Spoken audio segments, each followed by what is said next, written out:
ഇന്നത്തെ Kudumbashree ശാരദയുടെ full episode review ആണ്. അപ്പോൾ ഇന്നത്തെ എപ്പിസോഡിനകത്ത് നമ്മുടെ ഷാലിനിയുടെ മനസ്സിൽ കുറുക്കി കൊള്ളുന്ന പോലെ നമ്മുടെ ദേവേട്ടൻ ഒരു കാര്യം പറയുന്നുണ്ട്. നിനക്കും സത്യഭാമയ്ക്കൊക്കെ പറയാൻ ഇഷ്ടം പോലെ വാശിയുടെയും നിങ്ങൾ ചെയ്ത് കൂട്ടി എന്താണ് ത്യാഗത്തിൻ്റെയും വാശിയുടെയും എല്ലാം കഥകൾ പറയാൻ കാണും. പക്ഷെ നിങ്ങൾ രണ്ടുപേരെ നടുക്കേ ഇതൊന്നും അറിയാതെ ഒരു പാവം ഒരു മനുഷ്യൻ നിങ്ങൾ എല്ലാവരും കൂടെ ചെന്നിട്ട് എന്താണ് കോമാളി വേഷം കെട്ടിക്കുന്നുണ്ട്. അതാരാന്നറിയോ? നിന്റെ കഴുത്തിൽ താലി കെട്ടിയ നിന്റെ ഭർത്താവ് വിഷ്ണു. ആ മനുഷ്യന് നിങ്ങൾ എന്ത് സ്വസ്ഥതയാണ് കൊടുത്തിട്ടുള്ളത്? ആ മനുഷ്യന് തിരികെ നഷ്ടപ്പെട്ടു പോയ കാര്യങ്ങളൊക്കെ തിരിച്ചു കൊടുക്കാൻ നിനക്ക് കഴിയോ ഷാനി? അല്ലെങ്കിൽ സത്യാമ്മയ്ക്ക് കഴിയോ? ആ മനുഷ്യൻ്റെ കുഞ്ഞിനെ അടുത്ത് ചേർത്ത് പിടിക്കാൻ, തൻ്റെ കൺമുന്നിൽ കാണാൻ തൻ്റെ മക്കളാ എന്ന് പോലും അറിഞ്ഞൊന്ന് ചേർത്ത് പിടിക്കാൻ പറ്റാതെ പോകുന്ന ആ ഒരു അറിവില്ലായ്മ നിങ്ങൾ അല്ലേ അദ്ദേഹത്തിന് പകർന്നു കൊടുത്തിരിക്കുന്നത്? വിഷ്ണുവിന് തൻ്റെ കുഞ്ഞാണ് തൻ്റെ മുന്നിലുള്ളതെന്ന് പോലും അറിയാനുള്ള അവകാശം നിങ്ങളല്ലേ നിഷേധിച്ചത്? അതൊക്കെ തിരിച്ചു കൊടുക്കാനായിട്ട് കഴിയുമോ ഷാലിനി? നീ ഒരു ഭർത്താവിൻ്റെ ഒരു സ്നേഹം അതും നീ വേണ്ടാന്ന് വെച്ചു. ഒരു ഭാര്യ എന്നൊരു സ്നേഹവും ഒരു മകൾ എന്ന സ്നേഹവും എല്ലാം അടുത്ത് നിന്ന് ഒരു സ്വാതന്ത്ര്യമൊക്കെ ഇത്രയും വർഷം അദ്ദേഹത്തിന് കിട്ടേണ്ടതായിരുന്നു. അതെല്ലാം നിഷേധിക്കപ്പെട്ടത് എന്തുകൊണ്ടാണ്? നിങ്ങളുടെ ഈ പറയുന്ന ത്യാഗത്തിൻ്റെയും വാശിയുടെയും കഥ കൊണ്ടല്ലേ? അതൊന്നും നഷ്ടപ്പെട്ടു പോയതെല്ലാം ആ മനുഷ്യനാണ്. നിങ്ങൾക്കിടയിൽ കിടന്ന് നിങ്ങളുടെ വാശിയിലും ദുർവാശിക്കകത്തും നിങ്ങളുടെ ത്യാഗ കഥകളിനകത്തും പെട്ടുപോയ ഏക ഒരു വ്യക്തി വിഷ്ണു മാത്രമാണ്. നിങ്ങൾ കാണുന്നില്ല എന്നേ ഉള്ളൂ ഷാലിനി. എനിക്ക് കൂടുതലൊന്നും നിൻ്റെ അടുത്ത് പറയാനില്ല. ഏട്ടൻ പറയുന്നതൊക്കെയാണ് ഇന്നത്തെ സീരിയലിൻ്റെ ഏറ്റവും വലിയ ഹൈലൈറ്റ് എന്ന് പറയുന്നത്. അപ്പോൾ ഇന്നത്തെ സീരിയൽ തുടങ്ങുമ്പോൾ തന്നെ ആദ്യം സ്കൂളിൻ്റെ പ്രിൻസിപ്പൽ ഷാലിനിയെ വിളിക്കുന്നുണ്ട്. മാഡം ഇന്ന് സ്കൂളിലേക്ക് വന്നേ പറ്റത്തുള്ളൂ.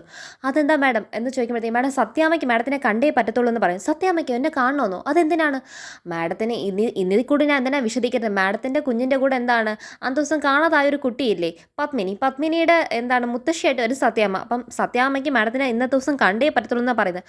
അത് മാഡം ഇന്ന് എനിക്ക് ഇച്ചിരി അസൗകര്യങ്ങളുണ്ട്. മാഡം അങ്ങനെ ഒന്നും പറഞ്ഞാൽ പറ്റത്തില്ല. അസൗകര്യങ്ങളൊക്കെ മാറ്റി വെച്ച് സ്വന്തം കുട്ടിയുടെ കാര്യമല്ലേ, അത് കഴിഞ്ഞിട്ടല്ലേ മറ്റു കാര്യങ്ങളുള്ളൂ എന്ന് മാഡം തന്നെ പറയുന്നല്ലേ.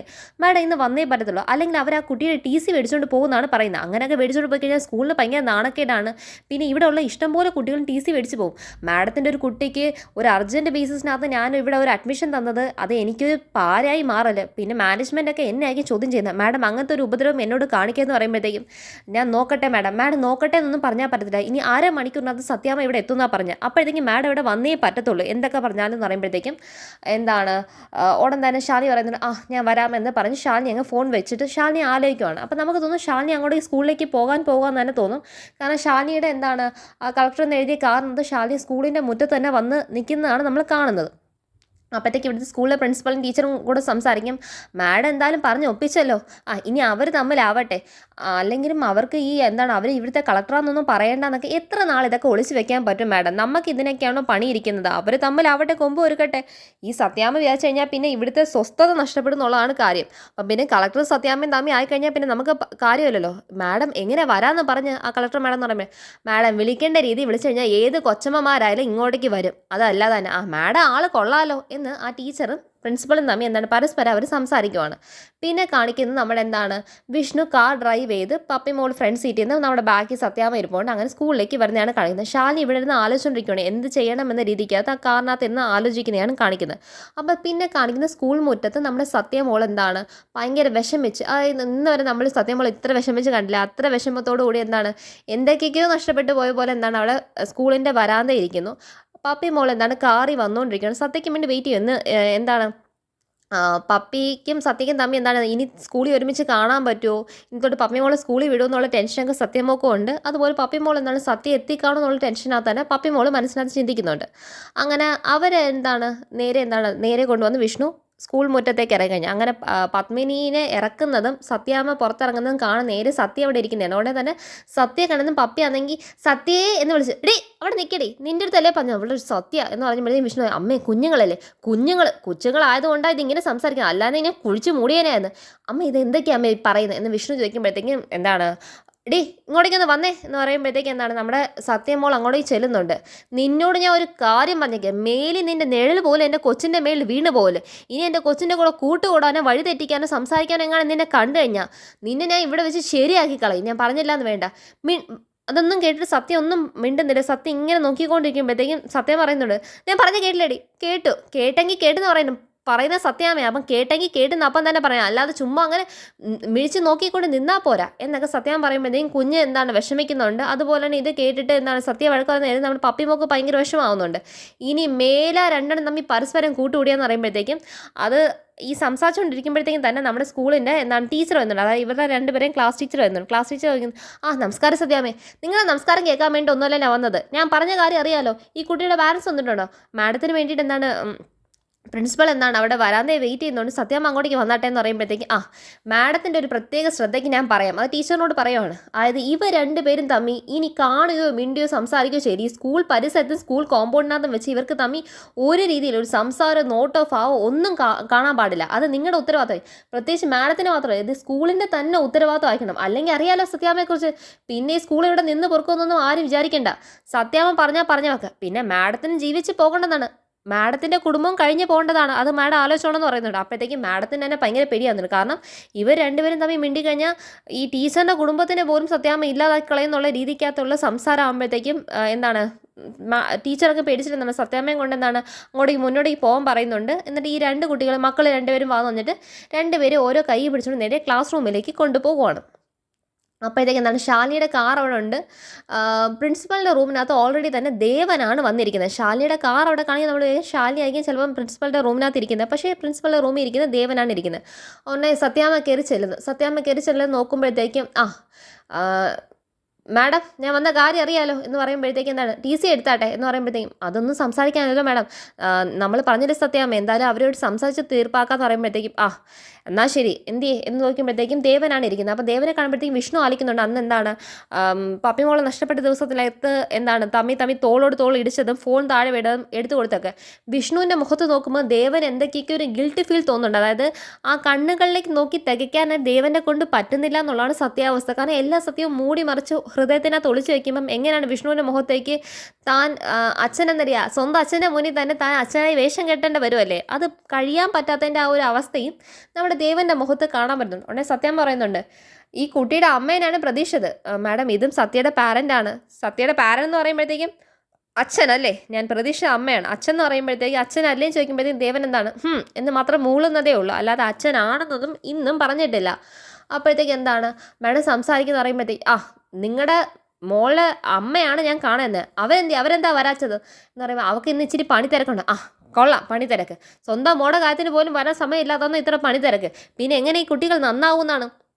എൻ്റെ കുഞ്ഞ് പകൽ സമയത്ത് പോലും വീടിൻ്റെ മുറ്റത്തിൻ്റെ ഗേറ്റിൽ പോലും ഇറങ്ങാത്ത കുട്ടിയും കൊണ്ടാണ് നിങ്ങളുടെ മോള് മീൻപാറ കാട്ടി പോയി ഇതാക്കിയിരിക്കുന്നത്. അപ്പോൾ ഇതിനൊക്കെ എന്താണ് കാരണം? കൂട്ടുകെട്ട് തന്നെയല്ലേ ഇതിൻ്റെ എല്ലാ നാശത്തിൻ്റെ കാരണം എന്ന് പറയാൻ പറ്റുന്നത്. നിങ്ങളുടെ മോളോട് ഒട്ടൊരു കാര്യം പറഞ്ഞേക്കണം, ഇനി മേലെ എൻ്റെ കുട്ടിയുമായിട്ട് സഹകരിക്കാനോ മിണ്ടാനോ അവളുടെ നിഴലെങ്കിലും എൻ്റെ കൊച്ചിൻ്റെ പുറത്ത് വീണ് കഴിഞ്ഞാൽ ഞാൻ പിന്നെ ഇതുപോലെ ആവത്തിൽ സംസാരിക്കും, നിങ്ങളെ പിന്നെ ഇവിടെ വെച്ചേക്കത്തില്ലെന്നുള്ള കാര്യം നിങ്ങൾ മറക്കല്ലേ. പിന്നെ സത്യഭാമയുടെ കളിക്കാൻ നിന്നവരാരും ഇവിടെ ജയിച്ച ചരിത്രമില്ല, അതൊരു അബദ്ധം പറ്റില്ല. അബദ്ധം എന്ന് പറയുന്നത് പറ്റുന്നത് പാടില്ല.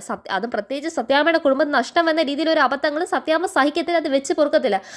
കൊച്ചു കുട്ടികളല്ലേ, കൊച്ചു കുട്ടിയായതുകൊണ്ട് ഞാൻ അവിടെ വിടുന്നത്, കൊച്ചു കുട്ടിയല്ലാതെ ഞാൻ കൊന്നു കുഴിച്ചു പൊടിയെന്ന് പറയുമ്പോൾ ഉടനെ വിഷ്ണു പറയണം അമ്മേ എന്തോന്ന് പറഞ്ഞിട്ട് ഇതാക്കുമ്പോഴത്തേക്കും ദേവനങ്ങ് കലി പിടിച്ചിരിക്കുകയാണ്, സത്യാമ്മയുടെ വർത്താനമൊക്കെ ആയിട്ട് ചൊറിഞ്ചിട്ട് വന്നിരിക്കുകയാണ്. അപ്പോഴത്തേക്കും ദേവൻ എന്ന് പറയുമോ, ഞാൻ നോക്കിക്കോളാം, മര്യാദയ്ക്ക് കൊച്ചിനെ പറഞ്ഞ് വിലക്കോളാം, ഇനി മേലെ ഞാൻ ഞങ്ങളുടെ കുട്ടിയോട് സംസാരിക്കാനോ മിണ്ടാനോ പറയാനോ വന്നു കഴിയല്ലെന്ന് വന്നാൽ അതിൻ്റെ ഭവിഷ്യത്ത് നിങ്ങളുടെ മോള് മാത്രം ആവത്തില്ല അനുഭവിക്കുന്നത്, നിങ്ങളും കൂടെ അനുഭവിക്കേണ്ടി വരും എന്നുള്ള കാര്യം ഓർത്ത് വെച്ചോണം എന്ന് പറയുമ്പോഴത്തേക്ക് വിഷ്ണുവിനും ഒന്നും പറയാൻ പറ്റുന്നില്ല. കാരണം അമ്മ കയറി ഇത്രയും പ്രതികാരത്തെ സംസാരിക്കുമ്പോൾ ഒന്നും പറയാൻ പറ്റില്ല. ദേവൻ ദേഷ്യമെല്ലാം പുറത്ത് കൊണ്ടുവന്ന് വിഷ്ണുവിൻ്റെ മുഖം നോക്കുമ്പോഴും ദേവൻ സഹിക്കാൻ പറ്റുന്നില്ല. അതാണ് കാര്യം. ദേവൻ നേരെ സത്യാമ്മയുടെ വായിലിരിക്കുന്ന എല്ലാം കേട്ട് പുറത്തിറങ്ങി വന്ന് ശാലിനിയുടെ കാറിൻ്റെ അടുത്ത് പോവാണ്. ശാലിനിയുടെ കാറിൻ്റെ അടുത്ത് പോകുമ്പോഴത്തേക്കും സത്യാമ്മയും വിഷ്ണു കാറിൽ കയറി അവരുടെ കാർ പുറപ്പെട്ട് കഴിഞ്ഞു. അങ്ങനെ ശാലിനിയുടെ കാറിൻ്റെ അടുത്ത് വരുമ്പോഴത്തേക്കും ശാലിനി കാറിനെ നോക്ക് ചെയ്യുവാണ് ദേവൻ. നോക്ക് ചെയ്യുമ്പോഴത്തേക്കും ശാലിനി ഡോറിൽ നിന്ന് പുറത്തിറങ്ങിയിട്ട് എല്ലാം കഴിഞ്ഞു, നിന്റെ സത്യാമ്മ ഉണ്ടല്ലോ, നീ പറഞ്ഞ പോലത്തെ ഒരു സ്ത്രീയേ അല്ല, അവർക്ക് മറ്റുള്ളവർ നോവിക്കുന്നതിനകത്താണിത്. ഇത്രയും അവർ പറഞ്ഞിരിക്കുന്ന പ്രതിബന്ധമൊക്കെ ഇതൊക്കെയാണ്. അതായത് ഇനി തമ്മി മിണ്ടാൻ പാടില്ല, നിഴൽ വീഴാൻ പാടില്ല, തമ്മി നോക്കാൻ പാടില്ല, ചിരിക്കാൻ പാടില്ല. ഇതൊക്കെ ആ കുട്ടികളുടെ ഈ കുഞ്ഞ് പ്രായത്തിൽ താങ്ങാൻ കഴിയുന്നതാണോ ശാലിനി? ഇതിനേക്കാൾ ഈ ഭേദം ആ കുട്ടികളെ രണ്ടുപേരും സ്കൂൾ മാറ്റുന്നതാണ്. അങ്ങനെ സ്കൂൾ മാറ്റുന്നെങ്കിൽ അവർക്ക് ആ 2 ദിവസത്തേക്ക് ഒരാഴ്ചത്തേക്കുള്ള സങ്കടമേ കാണത്തുള്ളൂ. ഇതിപ്പോൾ എന്നും നോക്കി സങ്കടപ്പെടുമെന്ന് പറയുമ്പോഴത്തേക്കും അത് അവർ ആ പിഞ്ച് പ്രായത്തിൽ സഹിക്കുന്നതാണോ എന്ന് ചോദിക്കുമ്പോഴത്തേക്കും ദേവൻ്റെ അടുത്ത് ശാലിനി പറയുന്നുണ്ട്, അത് എൻ്റെയും കൂടെ ഒരു സ്വാർത്ഥതയാണ്, എനിക്ക് പപ്പിമോളെ എന്നും എൻ്റെ അടുത്ത് തന്നെ വേണം, അവളെ കണ്ടുകൊണ്ടിരിക്കണം എന്ന് പറയുമ്പോഴത്തേക്ക് നിങ്ങളുടെ രണ്ടുപേരെയും സ്വാർത്ഥത ഇതൊക്കെ കൊള്ളാം, പക്ഷെ അതിൻ്റെ ഇടയ്ക്കകത്ത് വേദനിക്കുന്ന ആ കുഞ്ഞു പിള്ളേരെ മനസ്സിലാക്കുക. നീ പറഞ്ഞില്ലേ സത്യാമ്മ ഭയങ്കര കരുണാനിധിയാണ്, കരുണാമയാണ്, ഭയങ്കര സംഭവമാണെന്നൊക്കെ പറഞ്ഞത്. അങ്ങനത്തെ ഒരു വ്യക്തിയൊന്നും അല്ല അവർ. നിനക്ക് അതൊരു ആശ്വാസമാണെങ്കിൽ, പപ്പയെ കാണുന്ന നിനക്കൊരു ആശ്വാസമാണെങ്കിൽ അവർക്ക് ഈ പറഞ്ഞ ഈ നടപടി അവർക്കൊരു പ്രതികാരമാണ്. അവർക്ക് വേണമെങ്കിലും പപ്പിമോൾ എന്താണ്, പപ്പിമോളെ കൊണ്ട് സത്യമോൾക്ക് ശരിയാവത്തില്ല എന്ന് അവർക്ക് മനസ്സിലാക്കി അവർക്ക് വേണമെങ്കിൽ പപ്പിമോളെ വേറെ സ്കൂളിലേക്ക് മാറ്റാൻ. അവരെന്താ മാറ്റാത്തത്?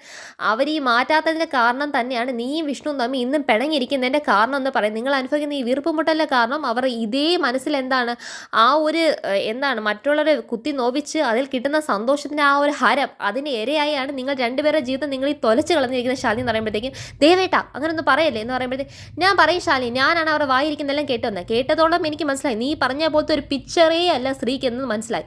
അവർക്കാണെങ്കിൽ അവരുടെ വാശിക്ക് വേണ്ടി മറ്റുള്ളവർ എന്താണ് ദുഃഖിക്കുന്ന വിഷമിക്കുന്ന അവരുടെ മുന്നിൽ കിടന്ന് നരകിക്കുന്ന കാണുന്നതാണ് അവർക്ക് ഇഷ്ടം തോന്നുന്നത്. അല്ലെങ്കിൽ തന്നെ ഇത്രയും നാൾ അവർ കൊച്ചുമോളായിട്ട് കൂട്ടുകൂടി നടന്ന സത്യമോള് രണ്ടുപേരും ഒരേ ക്ലാസ്സിൽ ഇരിക്കണം, രണ്ടുപേരും ഒരേ ക്ലാസ്സിൽ സംസാരിക്കാൻ പാടില്ല, മിണ്ടാൻ പാടില്ല, പരസ്പരം നോക്കാൻ പാടില്ല എന്ന് പറയുമ്പോൾ സത്യമോൾ ഇത്രയും നാൾ മിണ്ടിയിട്ട് ഇനി തൊട്ട് പപ്പിയെടുത്ത് മിണ്ടാതെ തന്നെ കണ്ണി നോക്കിയിരുന്ന് വീർപ്പ് മുട്ടണമെന്നല്ലേ ചെയ്യുന്നത്.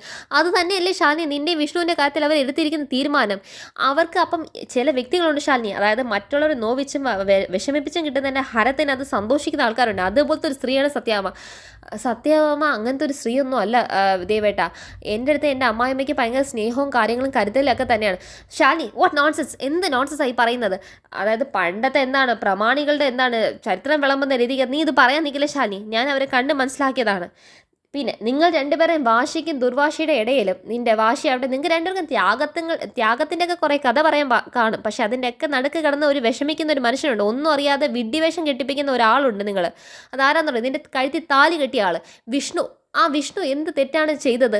നിങ്ങൾ രണ്ടുപേരെയും വാശിക്ക് ഇരയായി തീർക്കേണ്ട വന്നില്ലേ? തൻ്റെ മകളാണ് തൻ്റെ സ്വന്തം കൺമുന്നിൽ ഉള്ളതെന്ന് പോലും അറിയാതെ ഒരു മനുഷ്യന് പോന്നെങ്കിൽ അത് എന്തൊരു നിസ്സഹായ അവസ്ഥയാണ് ശാലിനി. അത് നിനക്ക് മനസ്സിലാവുന്നില്ല. അത്രയും നിസ്സഹായാവസ്ഥയിലേക്ക് അദ്ദേഹത്തിന് തള്ളിവിട്ടത് ആരാണ്? അദ്ദേഹത്തെ നഷ്ടപ്പെട്ടു പോയ ദിവസങ്ങളോ അല്ലെങ്കിൽ ആ കാലങ്ങളോ തിരിച്ചു കൊടുക്കാൻ അയാൾക്ക് കിട്ടാൻ അർഹതയുണ്ടായിരുന്ന സന്തോഷവും സ്നേഹവും കരുതലും എല്ലാം നിനക്ക് തിരിച്ചു കൊടുക്കാൻ പറ്റൂ ശാലിനി. ഒരു ഭാര്യയുടെ സ്നേഹം, ഒരു മകളുടെ സ്നേഹം, ഒരു വാത്സല്യം, ഇതെല്ലാം കൂടെ അരികിൽ പിടിച്ച് നിർത്തേണ്ട എത്രയോ ഘട്ടങ്ങൾ അയാളുടെ ജീവിതത്തിൽ കടന്നു പോയി കഴിഞ്ഞു. ആ പോയ വർഷങ്ങൾ നഷ്ടപ്പെട്ടതും സന്തോഷങ്ങളും അയാൾക്ക് തിരിച്ചു കൊടുക്കാൻ നിനക്കോ സത്യാമ്മയെ കഴിയത്തില്ല. നീ അവരുടെ വാശിക്ക് വേണ്ടി നിന്റെ ജീവിതം നീ തൊലച്ച് കളഞ്ഞിരിക്കുമോ ശാലിനി എന്ന് പറയുമ്പോൾ, ദേവേട്ടാ മതി എനിക്ക് പോകാൻ സമയമാവുന്നു, ഓഫീസിൽ പോയേ പറ്റത്തുള്ളൂ എന്ന് പറയുമ്പോൾ, ഞാൻ കൂടുതലൊന്നും പറയുന്നത് നിൻ്റെ അത് പറഞ്ഞിട്ടും കാര്യമില്ലെന്ന് പറയുമ്പോഴത്തേക്കും ശാലിനി എന്താണ് നേരത്തെ അങ്ങ് സങ്കടപ്പെടണോ? ശാലിനിയെ കുറിച്ച് ചിന്തിക്കണം. ഇന്നലെ ആണെങ്കിൽ സത്യാമ്മയെ പോയി കാണാൻ വേണ്ടി ശാരദാമ്മ അത്ര ഉപദേശം കൊടുത്തിട്ടും ശാലിനി അതിനൊന്നും തയ്യാറായില്ല. ഇന്ന് വേണമെങ്കിൽ ശാലിനിക്ക് അത് ചെയ്യാമായിരുന്നു, എന്നിട്ട് ശാലിനി ചെയ്തില്ല.